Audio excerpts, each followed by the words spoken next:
4 कक्षा छठी मानचित्र। आप पिछले अध्याय में ग्लोब के महत्व के बारे में पढ़ चुके हैं। ग्लोब में अध्ययन की कुछ सीमाएं होती हैं। जब हम पूरी पृथ्वी का अध्ययन करना चाहते हैं तब ग्लोब हमारे लिए काफ़ी उपयोगी साबित होता है। लेकिन जब हम पृथ्वी के केवल एक भाग जैसे अपने देश, राज्यों, जिलों, शहरों तथा गांवों के बारे में अध्ययन करना चाहते हैं तो यह हमारे लिए उतना उपयोगी साबित नहीं होता है। ऐसी स्थिति में हम मानचित्रों का उपयोग करते हैं। मानचित्र पृथ्वी की सतह या इसके एक भाग का पैमाने के माध्यम से चपटी सतह पर खींचा गया चित्र है, लेकिन एक गोलाकार सतह को पूरी तरह से चपटा करना असंभव है। मानचित्र हमारी विभिन्न ज़रूरतों के लिए आवश्यक है। कुछ मानचित्र एक छोटे क्षेत्र को एवं कुछ तथ्यों को दर्शाता है। दूसरे मानचित्र में एक बड़ी किताब की तरह तथ्य हो सकते हैं। जब बहुत से मानचित्रों को एक साथ रख दिया जाता है तब एक एटलस बन जाता है। एटलस विभिन्न प्रकारों तथा अलग अलग पैमाने से खींची गई मापों पर आधारित होता है। मानचित्रों से एक ग्लोब की अपेक्षा हमें ज़्यादा जानकारी प्राप्त होती है। मानचित्र विभिन्न प्रकार के होते हैं, जिनमें से कुछ। पहला, भौतिक मानचित्र। पृथ्वी की प्राकृतिक आकृतियों जैसे पर्वतों, पठारों, मैदानों, नदियों, महासागरों इत्यादि को दर्शाने वाले मानचित्रों को भौतिक या उच्चावच मानचित्र कहा जाता है। राजनीतिक मानचित्र। राज्यों, नगरों, शहरों तथा गांवों और विश्व के विभिन्न देशों व राज्यों तथा उनकी सीमाओं को दर्शाने वाले मानचित्र को राजनीतिक मानचित्र कहा जाता है। थीमैटिक मानचित्र। कुछ मानचित्र विशेष जानकारियां प्रदान करते हैं, जैसे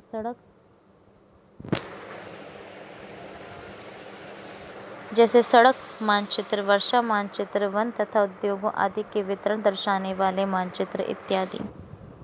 इस प्रकार के मानचित्र को थीमैटिक मानचित्र कहा जाता है। इन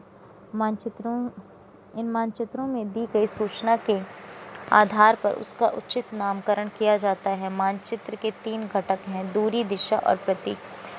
दूरी मानचित्र एक आरेखन होता है जो कि पूरे विश्व या उसके एक भाग को छोटा कर कागज के एक पन्ने पर दर्शाता है, या यह कह सकते हैं कि मानचित्र छोटे पैमाने पर खींचे जाते हैं, लेकिन इसे इतनी सावधानी से छोटा किया जाता है ताकि स्थानों के बीच की दूरी वास्तविक रहे।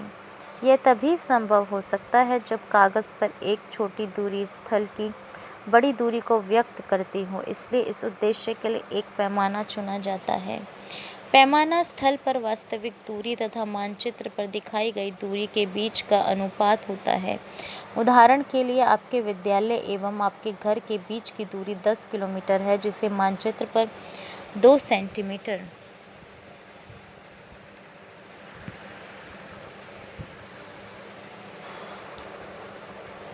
की दूरी से व्यक्त किया गया है। इसका अभिप्राय है कि मानचित्र का 1 सेंटीमीटर स्थल के 5 किलोमीटर को दर्शाएगा। आपके रेखाचित्र का पैमाना होगा 1 सेंटीमीटर जो बराबर 5 किलोमीटर। इस प्रकार पैमाना किसी भी मानचित्र के लिए बहुत महत्वपूर्ण होता है।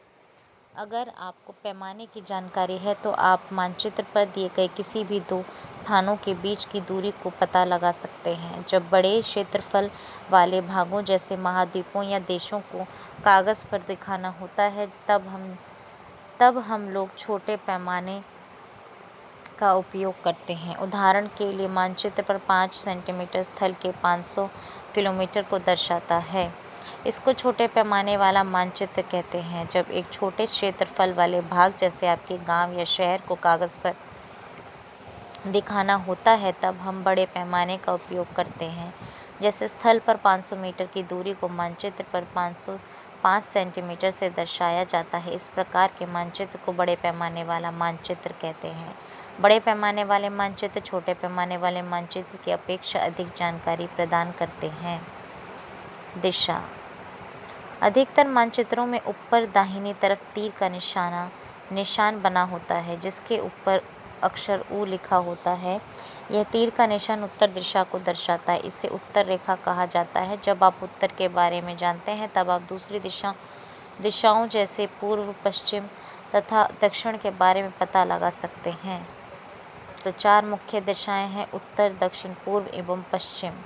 वे प्रधान दिग्बिंदु कहे जाते हैं। बीच की 4 दिशाएं हैं: उत्तर पूर्व, दक्षिण पूर्व, दक्षिण पश्चिम तथा उत्तर पश्चिम। इन बीच वाली दिशाओं की मदद से किसी भी स्थान की सही स्थिति का पता लगाया जा सकता है।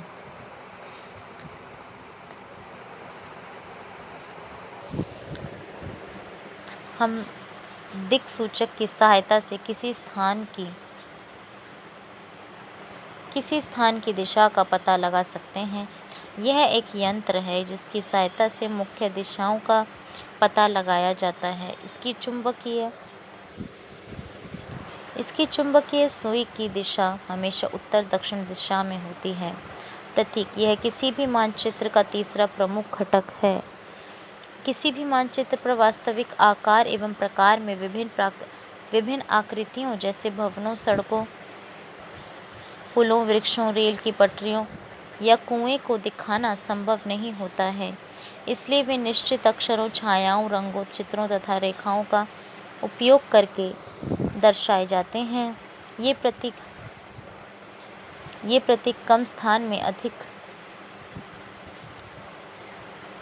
कम स्थान में अधिक जानकारी प्रदान करते हैं।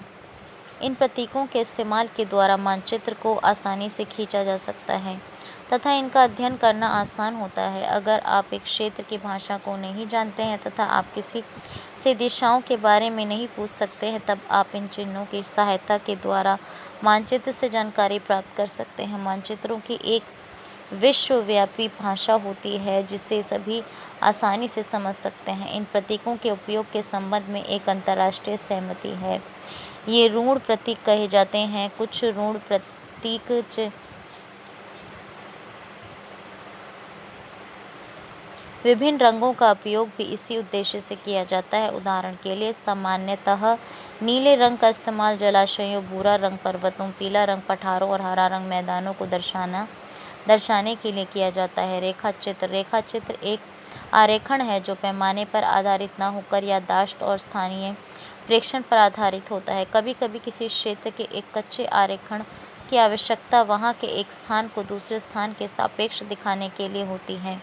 मान लीजिए कि आप अपने मित्र के घर जाना चाहते हैं, लेकिन आपको रास्ते की जानकारी नहीं है। आपका मित्र अपने घर के रास्ते को बताने के लिए एक कच्चा आरेखन बना सकता है। इस प्रकार कच्चे आरेख को बिना पैमाने की सहायता से खींचा जाता है तथा इसे रेखाचित्र मानचित्र कहते हैं।